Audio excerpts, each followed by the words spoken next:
Fund की अलग अलग कैटेगरीज होती हैं दोस्तों। इस वीडियो में हम बात करेंगे लार्ज कैप, मिड कैप और स्मॉल कैप, क्योंकि बहुत सारे इन्वेस्टर्स इन तीन कैटेगरी से वाकिफ है। अब कहां पर इन्वेस्टमेंट करना चाहिए और कहां पर नहीं करना चाहिए, क्या डेटा कहते हैं, कहां पर आपको ज्यादा से ज्यादा पैसा बनेगा, वो हम दोस्तों इस वीडियो में हम बात करने वाले हैं। लेकिन सबसे पहले आपको मैं डेफिनेशन बता देता हूं। देखिए, लार्ज कैप के जो म्यूचुअल फंड्स होते हैं वो सेबी की जो डेफिनेशन है उसके हिसाब से जो टॉप की 100 कंपनीज है मार्केट कैपिटलाइजेशन के हिसाब से वहां पर इन्वेस्ट करते हैं। तो कितना रुपया इन्वेस्ट करते हैं? वो 80% अपने इन्वेस्टमेंट वहां पर करते हैं। मतलब समझ लीजिए फंड के पास 100 रुपए है तो वो 80 रुपए इन 100 कंपनीज में इन्वेस्ट करेंगे और बाकी के जो 20 रुपए है वो कहीं दूसरी कैटेगरी के जो फंड है वहां पर वो इन्वेस्ट करेंगे। तो ये एक इंपॉर्टेंट डेफिनेशन रही। अब लार्ज कैप में जो कंपनीज है यहां पर एमफी द्वारा एक लिस्ट आती है, साल में 2 बार आती है। एक बार जून एंड में जो पूरा जून का डेटा लेकर जुलाई के पहले सप्ताह के समय में आती है, और दूसरी जब दिसंबर के बाद जनवरी के बिल्कुल स्टार्टिंग में वो एक लिस्ट आती है। तो अभी की जो लिस्ट है, चूंकि अभी अगस्त चल रहा है, तो अभी की लिस्ट आप देखेंगे तो ये जून का डेटा है। तो आप ये 10 नाम मैं लाया हूं सामने। देखिए, जैसे रिलायंस 13.38 लाख करोड़, अभी अलग हो सकता है बट ये मैं जून का डाटा बता रहा हूं।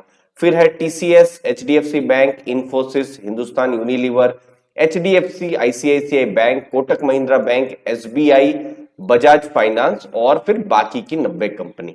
और 100 नंबर की कंपनी कौन सी है? वो है हनीवेल, और हनीवेल का मार्केट कैप है 37,746। मतलब आज की तारीख में कोई भी कंपनी या फिर जून 30 से कोई भी कंपनी आप देखेंगे लगभग 40,000 करोड़ से ऊपर की है, तो बहुत ज्यादा प्रोबेबिलिटी है कि ये लार्ज कैप की कंपनी है।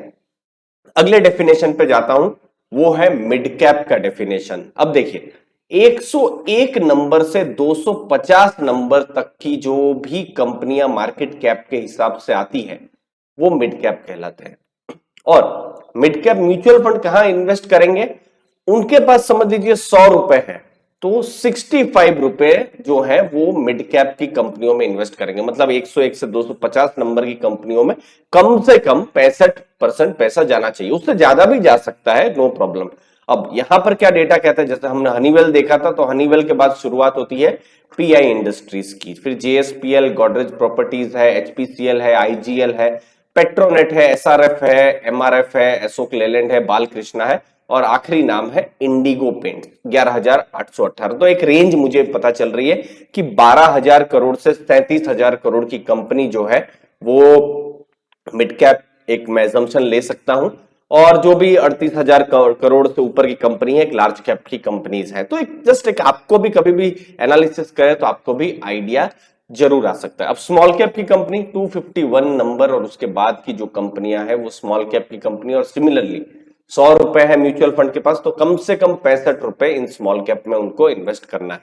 शुरुआत होती है अभी फिलहाल हिंदुस्तान कॉपर के साथ, फिर मेट्रोपोलिस, प्रेस्टीज, तानला, आईटीआई, महानगर गैस, बजाज इलेक्ट्रिक, चोला फाइनेंस, फिर चोला फाइनेंशियल, नाल्को, एसकेएफ, और आखिरी फिर यहां पर एल कार्गो है जो 500 नंबर की कंपनी है, एल कार्गो। तो ये पूरी लिस्ट जो है 5,000 नंबर तक चलेगी, और 5,000 नंबर में तो बाद में तो ऐसे भी कंपनियां आ जाती है जिनका मार्केट कैप 1 लाख से भी कम होता है, तो वहां पर तो हम लोग ध्यान नहीं देंगे। तो जनरली फंड मैनेजर 251 से 500 नंबर तक की कंपनियों पर इन्वेस्ट करते हैं। लेकिन पैसा कमा के कौन दे रहा है ये देखना जरूरी है, और यहां पर ये तीनों कैटेगरी आपके सामने है, large cap, mid cap, small cap. तो थोड़ा सा लॉन्ग टर्म में मैं आपको बता देता हूं। 5 साल में लार्ज कैप ने, ये मैं वैल्यू रिसर्च से अभी लेटेस्ट जो है डेटा में अगस्त के बीच का डेटा लाया हूं, 14.8% है।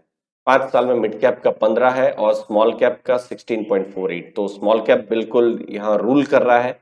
10 साल 13.72% रिटर्न है लार्ज कैप का, मिड कैप का 18.44% है, और स्मॉल कैप का 19.08। तो कौन रिटर्न ज्यादा दे रहा है? मिड कैप, स्मॉल कैप, और अगर रिटर्न कौन नहीं दे रहा है वो है लार्ज कैप। तो ये एक डेटा हमको समझ में आ रहा है। सबसे ज्यादा जो रिटर्न है वो स्मॉल कैप का ही है। 3 साल का डेटा देखिए 17.64 है, मिड कैप का 16.22 और 3 साल में लार्ज कैप का 13.12 है। तो सबसे ज्यादा स्मॉल कैप रिटर्न दे रहा है, मिड कैप रिटर्न दे रहा है, तो लार्ज कैप रिटर्न दे रहा है। तो क्या स्मॉल कैप के किसी भी फंड को खरीद लिया जाए, ये प्रश्न है। तो एक और डेटा आपको मैं दिखाता हूं, थोड़ा सा और डिटेल में जाते हैं, थोड़ा सा और डीप में जाते हैं दोस्तों। ये अब मैं हर साल ईयर टू ईयर में मैं चला गया हूं कि हर साल में क्या स्थिति थी, तो आपको कुछ और ज्यादा यहां पर इंसाइट्स मिलेंगे। देखिए जैसे 2021 ये अभी तक की बात है, लार्ज कैप ने 20% रिटर्न दिया, मिड कैप ने 33% और स्मॉल कैप ने 45%। बहुत बढ़िया, स्मॉल कैप अच्छा कर रहा है। जैसा कि हमने देखा थोड़ी देर में 2020 में देखिए 15% लार्ज कैप, मिड कैप 24% और स्मॉल कैप 30%। सेम चीज जो हमने देखी है कि स्मॉल कैप में ज्यादा रिटर्न आ रहे हैं। लेकिन 2018 में हम यहां पर थोड़ी सी बात कर लेते हैं, जहां पर हमने देखा मार्केट चली ही नहीं है, लार्ज कैप का रिटर्न 1.1% है, लेकिन यहां पर आप मिड कैप का रिटर्न आप देख सकते हैं 12.16 नेगेटिव है और स्मॉल कैप का रिटर्न 18.62 नेगेटिव है। मतलब 100 रुपए है तो लगभग 81 रुपए के आसपास हो गया है। तो इसका मतलब क्या हो रहा है कि स्मॉल कैप में वोलेटिलिटी जो है वो ज्यादा रही है, रिटर्न जरूर दे सकता है स्मॉल कैप। और अभी मुझे याद आता है कि ये तो चलिए फंड्स की बात है, फंड मैनेजर्स की बात है। यहां पर मैं कुछ दिनों पहले और अभी अभी की मार्केट में क्या हो रहा है, बहुत सारे इन्वेस्टर खुद स्मॉल कैप में अभी इन्वेस्ट कर रहे हैं। अभी आप भी खुद देख सकते हैं, आपके पास भी अगर कोई भी 11,000 करोड़ से 11,500 करोड़ के नीचे कंपनी है तो आप समझ लीजिए आपने स्मॉल कैप में इन्वेस्ट किया है। लाइव स्ट्रीम मैं करता रहता हूं और मैं देखता हूं यहां पर कि इन्वेस्टर्स इतना ज्यादा अभी यहाँ स्मॉल कैप में इन्वेस्ट कर रहे हैं। 2% एक दिन कुछ दिनों पहले मार्केट गिरी थी और किसी इन्वेस्टर ने मुझे लाइव स्ट्रीम में कहा कि सर मेरा पोर्टफोलियो तो 10% नीचे चला गया है। तो फिर कहीं ना कहीं गड़बड़ है, क्योंकि उन्होंने क्या किया था, वैसी कंपनी 2-3 लेके रखी थी जो 400 करोड़ 500 करोड़ 800 करोड़ की थी। ये तो म्यूचुअल फंड की बात है जो बिल्कुल अपना रिस्क मैनेजमेंट करते हैं और जिनके फंड मैनेजर जो है क्वालिफाइड होते हैं, जिनको मार्केट का अप डाउन सब कुछ आइडिया होता है, तो वो लोग भी थोड़ा सा खराब कर रहे हैं। तो ये जो स्मॉल कैप 18% गया है, तो दोस्तों आप में से किसी ने भी 2018 देखा है तो शायद आप मुझसे यही कहेंगे कि नहीं नहीं, ये 18-19% नीचे नहीं था, हम लोग का पोर्टफोलियो 40-50% नीचे चला गया था स्मॉल कैप में।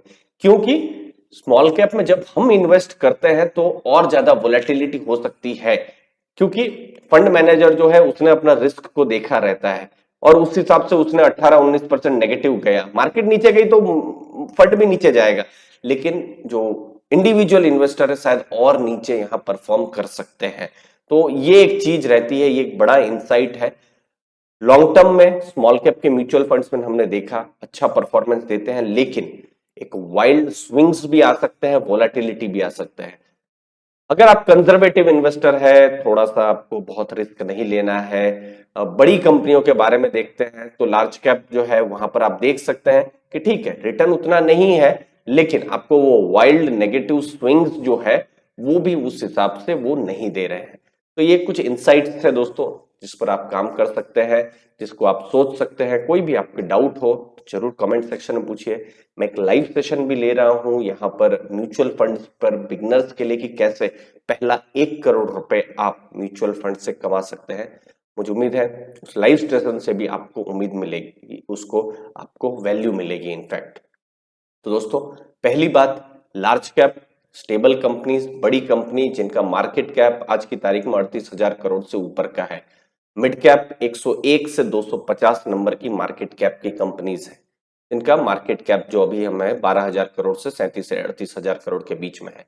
लेकिन मैं यहाँ स्मॉल कैप पे फोकस कर रहा हूँ। स्मॉल कैप छोटी कंपनियां हैं, 250 नंबर से 5,000 तक जाती है। तो आप समझ सकते हैं मैं लगभग 4,000 से ज्यादा कंपनियों की बात कर रहा हूं, तो उसमें से बहुत सारे मल्टी बैगर भी बन सकते हैं, लेकिन बहुत सारे ऐसे भी बन सकते हैं जिनका नाम हमको अगले 2-3 सालों में सुनना भी ना पड़े। तो इसीलिए अगर स्मॉल कैप में अगर आप इन्वेस्ट कर रहे हैं किसी स्टॉक में, तो अपनी रिसर्च को जरूर करें। मुझे अभी भी याद आता है, एक सज्जन ने मुझे एक स्मॉल कैप के बारे में पूछा था और उसी समय मैंने क्रेडिट रेटिंग उनकी देखी थी और मैंने देखा था डी की क्रेडिट रेटिंग है।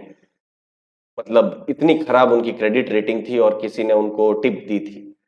तो दोस्तों संभल के रहना जरूरी है। मुझे उम्मीद है आपको वैल्यू मिली होगी। आपने अपना समय दिया उसके लिए बहुत बहुत धन्यवाद। थैंक यू वेरी मच दोस्तों।